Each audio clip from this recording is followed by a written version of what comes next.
Hello. Thank you for making yourselves available.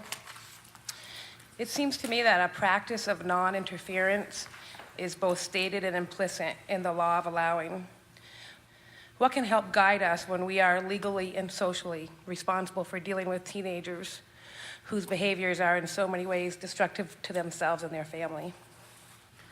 What was the word that you used? Non-what? Non-interference.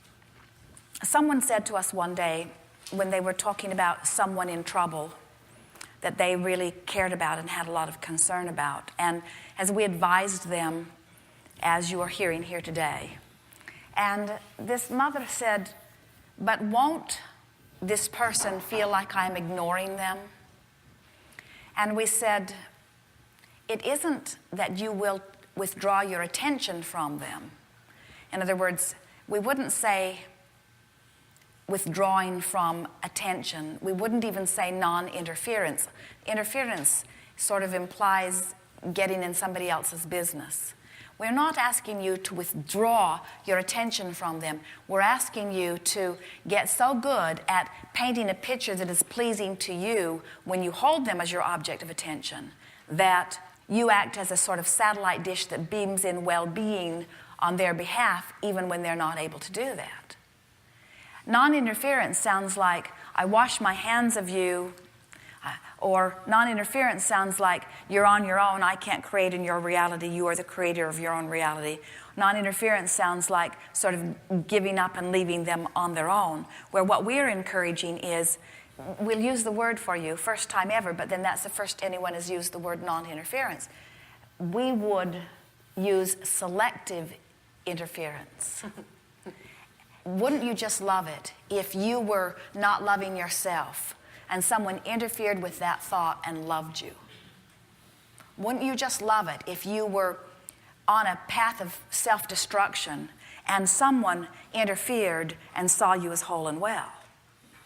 So we're not encouraging a withdrawal, we're encouraging a withdrawal of negative amplification. While much of the world says tough love is necessary, which means let's fan the flames of the problem, what we're encouraging is soothing the flames. And we wouldn't call that non-interference. We'd call it selective interference. We'd call it uplifting interference. We'd call it source-like interference. You see, when someone gets disconnected from source by pinching it off, source never withdraws. Source continues to offer. But this is law of attraction, not law of assertion. And so something has to happen to make them begin to then allow. And that's where loving partners of the physical co-creation can come in. There's something very nice about, as we were talking earlier, imagine thinking you're sick or maybe even being sick and going to a physician who's scared to death of your illness, who gets the test back and all the color drains out of their face. And you can see them swallowing really hard as they come to talk to you. Not a soothing situation. On the other hand, how would it feel to be in the hands of a physician who understands the wellness capabilities of your body and doesn't let anything set him off balance?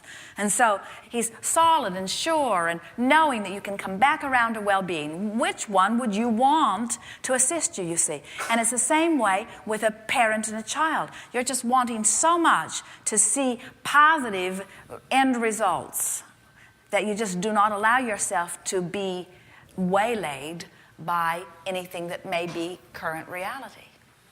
So I guess there's an Esther question then. So if they believe that the end result that's desirable is different than the rest of the family, then what do you do? For example? In this case, my daughter thinks it's better for her to be living at her boyfriend's house than at home. And you believe? I believe that it's better for her to be living at home. And why does she want to live there? Try to get in her head. She feels freer? There's lots of reasons, yeah. Yeah, because it's a big family, and she comes from a family as a single child, and it's more fun there. And you think she should live at home because? It's less fun? No. Because, well, living where she is, she's not going to school. and she's not tending to the things that are what I perceive and what the family perceives to be what she should be tending to. So if you were able to interfere and coerce her, let's just play that out. So she comes home, and how would that feel? She's there not wanting to be there. I would just prefer her to want to be there. But first step, so she's there, and she doesn't really want to be there. And she's going through the motions of things that somebody's making her do, but her heart's not in it. Has anybody gained anything? A high school diploma? Has anybody gained anything? Well, yeah, I mean, I think in a lot of ways. I think it's important for her to be in school. I think it's important for her future. Well, here's the thing. We don't disagree with you, and we certainly understand why you want what you want. And we're certain that most parents would wholeheartedly agree with you. But here's what we notice about you, even, about everyone, is that when you do something because somebody else thinks you should do it, not because you want to do it, then it's just a matter of passing time and going through motions. And nothing much comes of it. In fact, as we see people here today who have vibrations from who knows where that are hindering them in their now, 99.99% of them are within them because somebody coerced them to do something, or because they believed that they should do something to please somebody else rather than themselves. And so they get their vibration all crossways. Let us see if we can put this in a way that you can really hear it. When anyone desires anything or focuses upon anything and there's no resistance, there is immediate result to this. So, for example, if your daughter was wanting a really good job and expected that she would get one, nothing in the world would stop that from happening. Diplomas, past experience, in other words, when someone really wants something and their vibration about it is pure and clear, the universe sets up the circumstances and events to accommodate that. It happens that way every single time.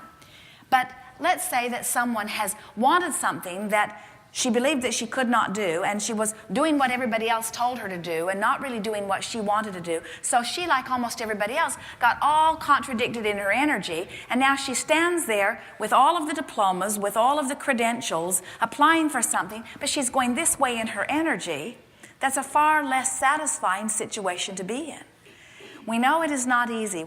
Esther works very hard finding words to convey our sentiment as we want to find ways to get across to you that everything is about your individual vibrational utterance. And so as your daughter desires and allows, or as anyone desires and allows, things happen easily.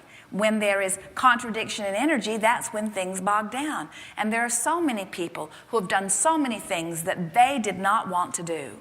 And what happens, there is this sentiment that we hear in the public forum that says something like, well, if you do the uncomfortable thing long enough, it will be comfortable.